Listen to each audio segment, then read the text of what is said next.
What up, kings and queens? The average person has 70,000 thoughts each day.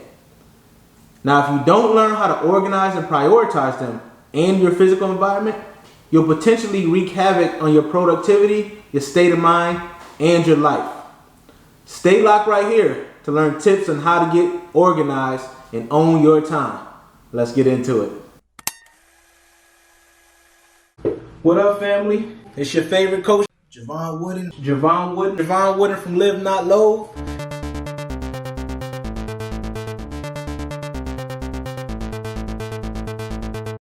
Don't forget, subscribe to the YouTube channel at LiveNotLoathe. Follow me on IG and Facebook at LiveNotLoathe.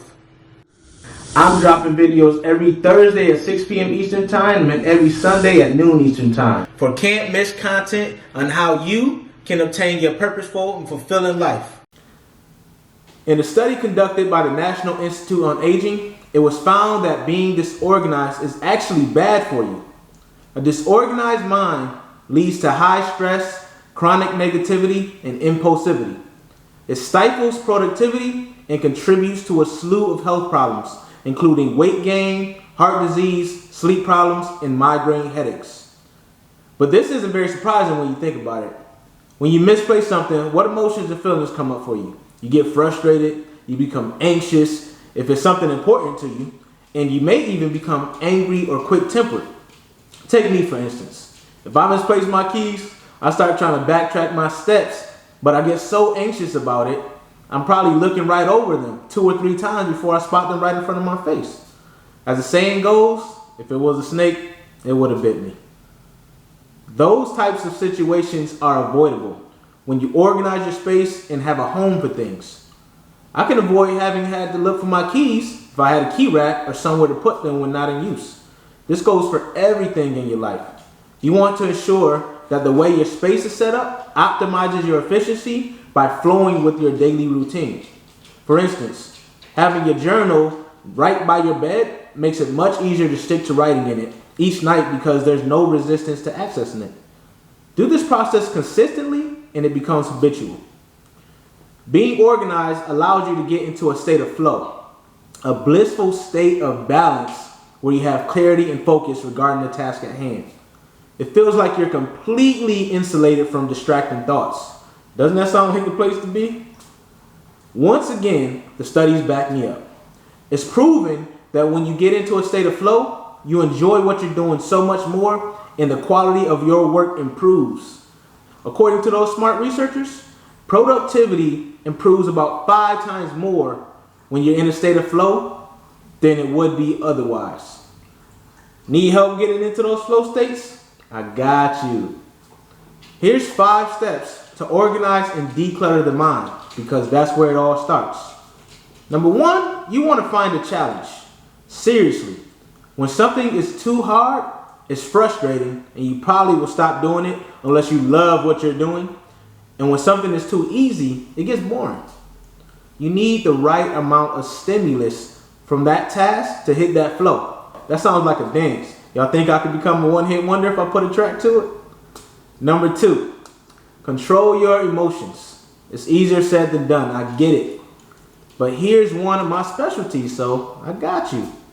First, you want to acknowledge what you're feeling and check in with yourself to see if your feelings are rational for the situations. If you're getting frustrated over something that's not that serious, it's probably time to step away and take a break. Do some of that breath work, go for a walk, whatever will help you calm down and get centered. Number 3, stay focused on the end result. This is why finding your why is so important. A strong why will get you through almost anything. This is what will allow you to tackle those difficult tasks that you really don't want to do, but you know you need to do it to get where you're trying to go. Remove all the external distractions you can control. Technology you aren't using, paper that's crowding your space, etc. There are also plenty of productivity apps you can install in your browser that actually blocks you from going to sites that you don't need at the moment. The name of the game is making focus easy as possible. Number 4, take breaks. There really is no point in trying to force yourself through a mental block in one sitting. Take some time to refresh yourself and come back later. I actually struggle with this one myself because I get so immersed in trying to knock out tasks. I'm curious by nature, so I find myself looking for the reason why things aren't working the way I anticipated. I found that the Pomodoro Technique is actually great for combating this. And just a quick note on what the Pomodoro Technique is essentially working for 25 uninterrupted minutes, that's the key, uninterrupted, and no more. And then you take a short break immediately after. Number 5 is going back through steps 1 through 4 to get back in the zone. No matter how much of a flow state you were in before, it takes a while for you to get back into that. So you want to ease back and go through your checks until it becomes like an automatic thing for you. Now, I'm going to give you some specific steps to take to organize your life. As I said, you want to make organization habitual. Let me know in the comments which recommendations are your favorite. The first one I'm going to give you is to declutter your space. You want to at least purge things you don't need quarterly, so you're not piling things up you no longer need. You can donate your old items to charity or give them away or just trash them. If you find that time is an issue, you can outsource tasks that need to get done, like grocery shopping, cleaning, etc. We live in a convenience age, so you should definitely take advantage of the benefits if it outweighs the cost of the services. Next, you want to set reminders. You can simply put reminders in your phone for your to-do list and block out time in your calendar to get it done. One of the main productivity killers is multitasking. So you want to do one task at a time when possible. When it comes to managing money, you can automate your budget with an app like Mint, or you need a budget, YNAB, probably in the App Store. Let it run for a month, then you can categorize your spending and set your budgets for each category. Regularly audit and assess your budget to ensure you're sticking to it and adjusting it as needed. You should also automate paying your bills and automate paying yourself first in that savings account so you don't even see the money. Next up is one for your relationships.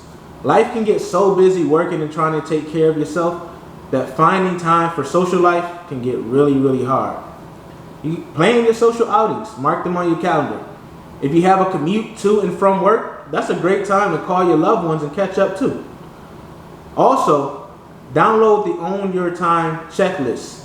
The link is below in the description. It's free and it's about 17 things you can implement right now to become more organized and own your day. Trust me, your productivity will go through the roof. Next week, I'll keep this conversation going with 10 things organized people do that make them successful.